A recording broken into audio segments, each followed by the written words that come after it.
In this video, I want to try and help you understand what a Bitcoin wallet is. And firstly, I think the name, obviously Bitcoin, is terrible for the type of innovation that it is, because coin relates to something physical and Bitcoin is obviously something completely digital. So one, that's kind of confusing for people. And then two, we call it a wallet, which obviously throughout our time, a wallet has always been something you keep your cash and your cards in, physical once again.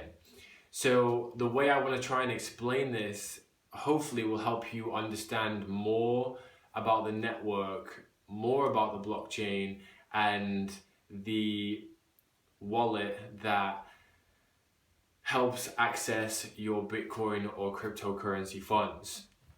So I think it's easier to think about a wallet as more of a keychain, because your Bitcoin wallet is basically an access key to your funds. So the information, the Bitcoin information is all stored on the network, it's all stored on the blockchain.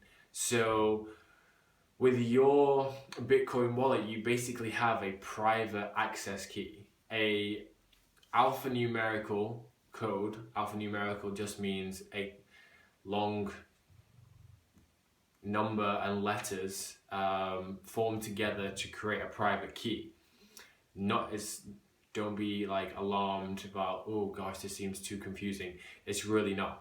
So basically a private key is just basically an access into the network, into the particular wallet that you have, which allows you to access your funds and send them where you want.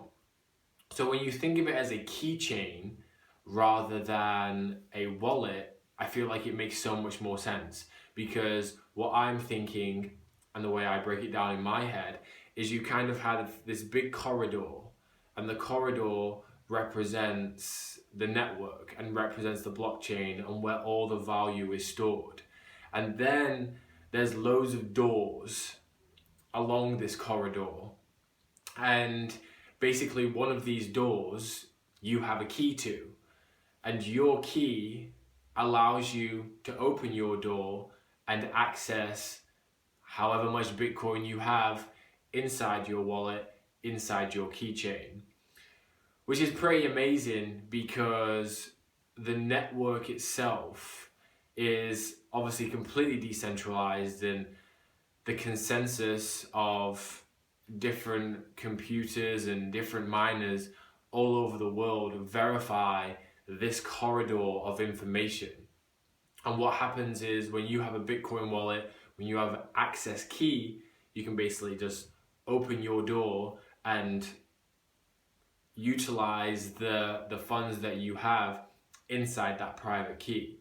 So obviously the language that we have is a little bit flawed when you're thinking about it, because when we think of a wallet, we have something in the wallet.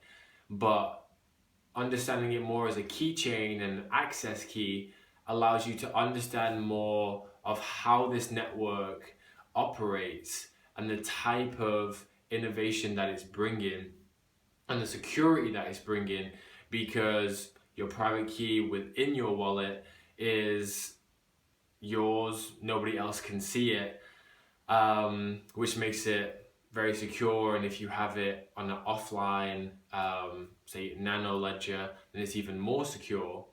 But thinking about it like that, for me, helps me understand more of the framework, which is important right now, because we are in such a young stage of Bitcoin, cryptocurrency, the blockchain and all of that sort of stuff, that really for this to go mainstream, I won't have to explain this, because nobody really wants to know this sort of stuff if you're kind of, the average person who just wants to buy a coffee with their Bitcoin or with whatever form of currency we're going to have in 20 years. So in order for this to go mainstream, it does have to be much more simple. But for right now, understanding this space, I think, is so important, because it kind of gives you an edge over the other people that maybe don't know about it, maybe know a little about it and don't do any kind of research.